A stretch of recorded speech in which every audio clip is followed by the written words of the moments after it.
Hi guys, it's Brad from Tactical Archery UK. Today I'm going to be showing you how to set up the EK Archery Jaguar 2 recurve crossbow, and then after that we're going to go onto the range and do some test firing and some target practice. So I'm in a new room now. We are getting some microphones, so you won't hear this echoey noise in the next video, but we're just going to have to put up with it for now. It's not too bad. Next time we go outside shooting as well, there should be next to no wind, because I know that's a big problem in some of our last videos. Made them pretty unbearable to watch, but we are working on it. So yeah, just hope this new room is much better for videos. I hope you can see things a lot more clearly. We'll be doing a lot of setup videos and reviews in here, but still go out on the range when we want to do some firing. So let's get into the setup of this. It's really easy to set up straight out of the box. You get everything you need. So just let me know if I've skipped over anything, because I haven't done a setup video for a while, and I'll get back to you in the comments. But yeah, like I said, really easy crossbow to set up. So let's get to it. Okay guys, so I'm going to show you how to set this up, and then we'll go and do some shooting with it. So straight out of the box, you should expect to see the Jaguar 2 body. You should have the 175 pound limbs there, the foot stirrup, which goes into the front of the crossbow. You should get the 2 string stoppers here. You should get the shock absorbers, which help hold the limb in place. These are 1 bit of metal and 2 bits of plastic. You should get your cock and string, the quiver mount, and the red dot sight there, as well as your 3 arrows and the instruction manual and your safety glasses. Okay guys, so for the first part we're going to put the actual limb on the front of the crossbow. So what you need for this is the big Allen key, and then you're going to need the 3 shock absorbers, which are the small metal plate that you get, and then the 2 plastic plates that look a bit like a U shape there. So you want to take the body of your crossbow, and we're going to put the first plastic shock absorber on there.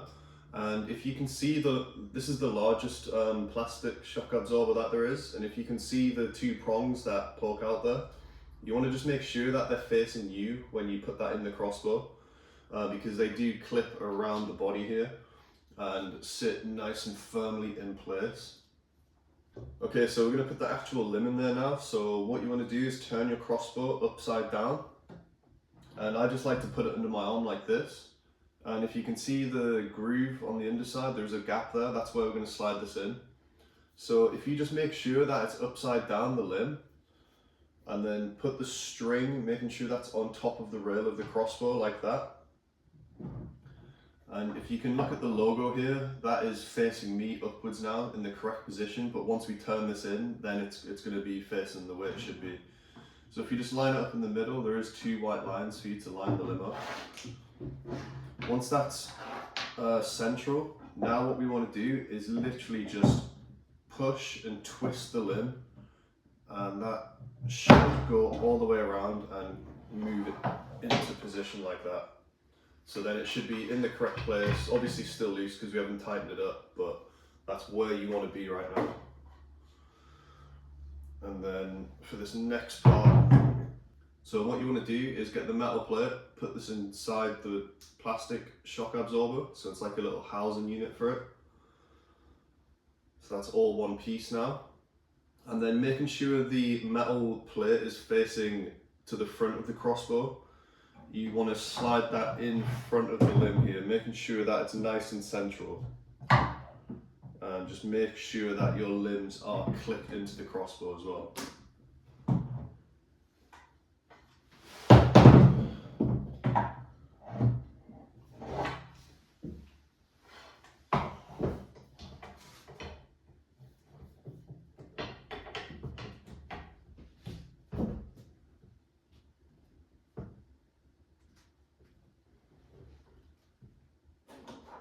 So just slid that in like that.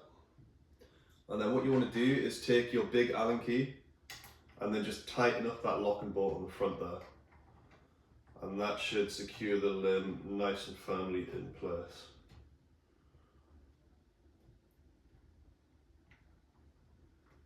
It's a bit of a faff on sometimes because the shock absorber does move when you're screwing this in, so as you're screwing this in slowly, just make sure that you are making sure it's still aligned properly.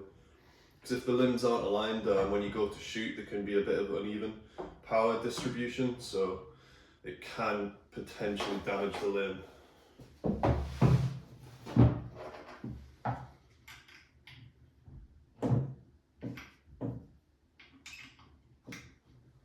just going to tighten that up a bit. I'm not completely tightening it, like until the point that I can't turn it anymore, but I am just making sure it's nice and secure. And this is what you should be left with. Okay, so next we're going to put the string stoppers on here, and these go on the front of the crossbow, just to stop the string from flailing too far forward and potentially snapping. So if you look on the end of the string stopper here, you can see that there is a sort of stud popping out there, and that is essentially used as a guide hole, just so you put these the right way around. And these go in the two holes here, just like this. And you will need to push that string out the way a bit, because these do rest up against that. And that is where they go. So we'll get them tightened on now. And you should have 4 bolts with rounded head, about 1 inch long. These are the ones we're going to be using for this. So I'm just going to put this other one on there.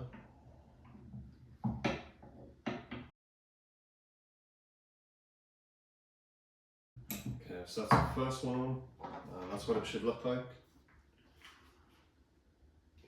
So let's get the second one on now.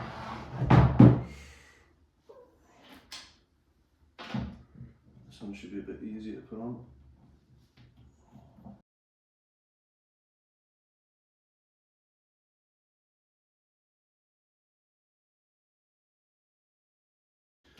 Okay guys, so now that you've got the 2 string stoppers on, that's what it should be looking like. Nice and tight on there.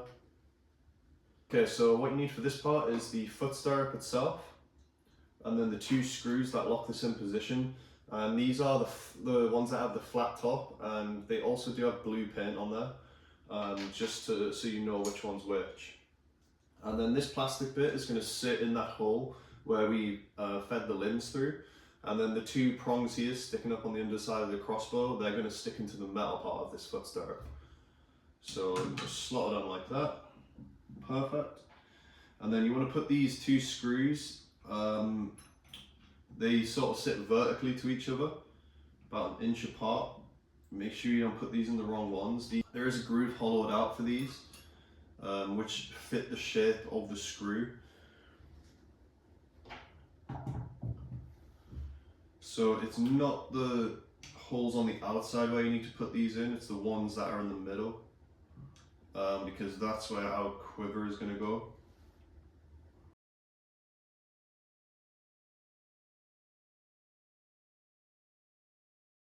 Once that's done, this is what you should end up with. So if you can see, it's the 2 screws here vertically, not the ones on the outside, just the ones vertically here. And then when you go to cock the crossbow, you put it on the floor, put your foot through here, and you can use that as leverage to keep the crossbow in place. Next, we're going to put the quiver bracket on there. So this is a quick release quiver, so you can easily put your bolts in here, attach it on here, onto the bracket, and then if you do want to just quickly take them off because you need to put your bolts back in there after you fired them all, you can just flick this lever and it'll quickly just attach. So let's get this put on. So similar to the screws we put in for the foot stirrup just there, you want these 2 smaller screws that also do have a flat head. Turn the crossbow upside down. And now we are going to put these in those holes on the outside there. So we just sit that down like that. Put the first screw in. Just tighten that a bit.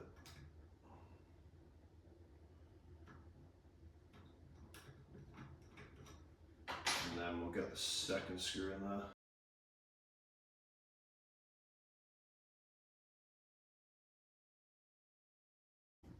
And once you've got your bracket mount on, it should look like that.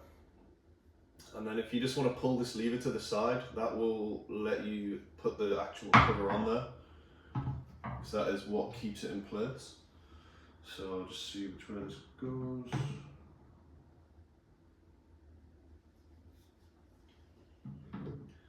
And that should just slide on there. You will notice there is actually a groove that you need to follow to slide that in position.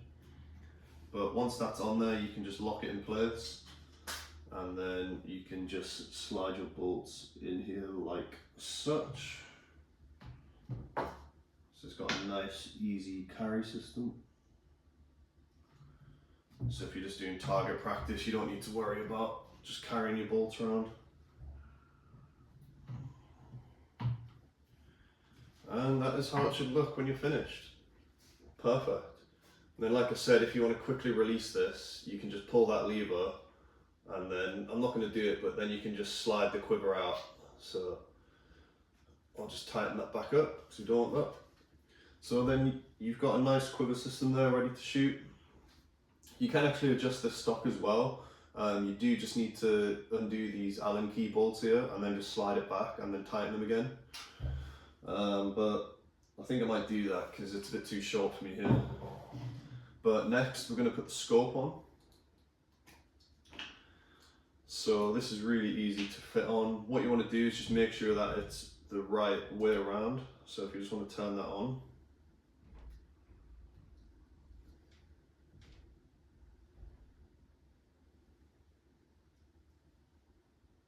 Okay, so usually the right way around is when this switch here is on the left side. You can take that off and it'll help you zero in the scope. So we just want to undo these screws here on the actual bottom of the sight itself.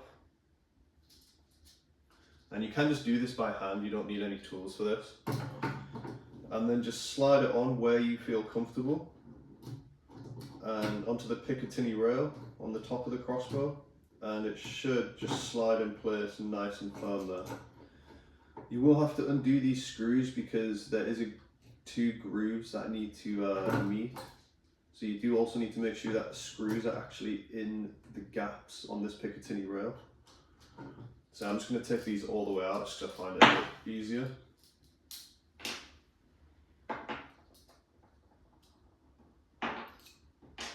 And then once that is screwed out, then you can line them up perfect, just like that.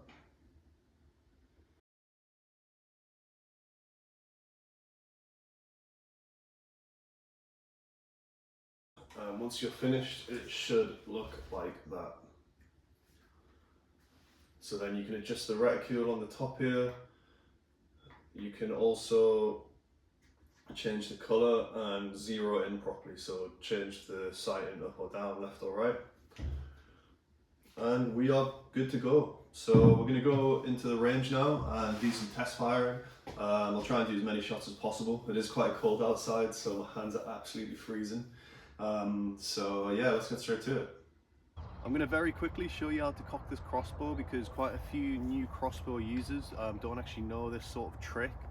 But if you actually look on the underside of the crossbow there is a groove, and what you need to do is hold the two hooks on your cocking rope like this, and then make sure that's looped in the groove there, and then go all the way down,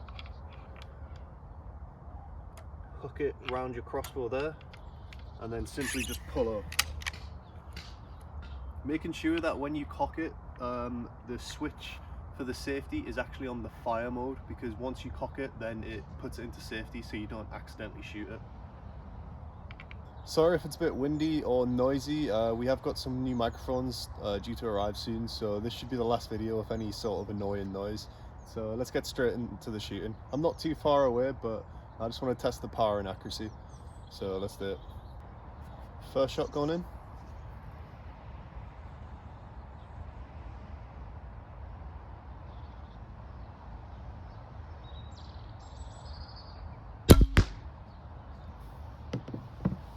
Bit wide.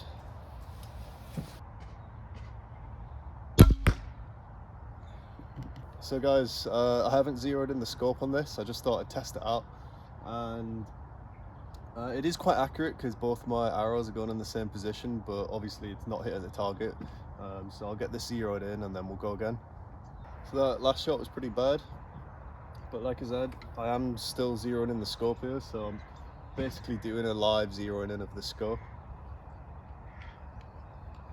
But I thought I'd just leave it in just to give you the true experience.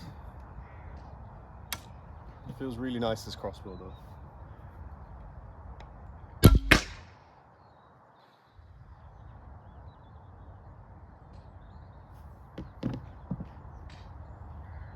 So I'm going to put it a bit more to the left and then down, and that should be perfect.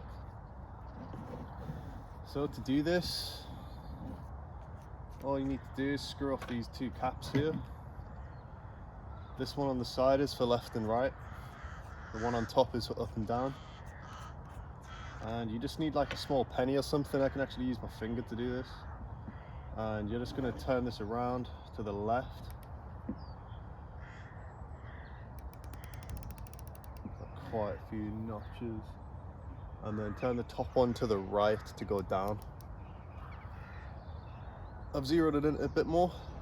This shot should be a lot more accurate, but we still might need to fine tune it a little bit more after this.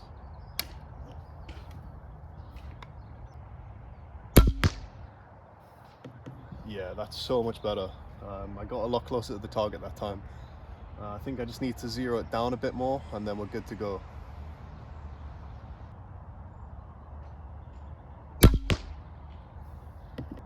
I think we just hit the bullseye there. So as you can see, after zeroing in the scope, obviously it is a lot more accurate. So once you get this out the box, if it isn't dead on already, then like I said, it'll only take a few minutes, a few practice shots to get this zeroed in correctly. If you want me to do a video just purely on zeroing in the scope, then just let me know and I'll be happy to do that. And a nice sunset just to end the night. It's not too cold up here anymore in Durham. Let's see how hard this glare is. Can't really see anything right now.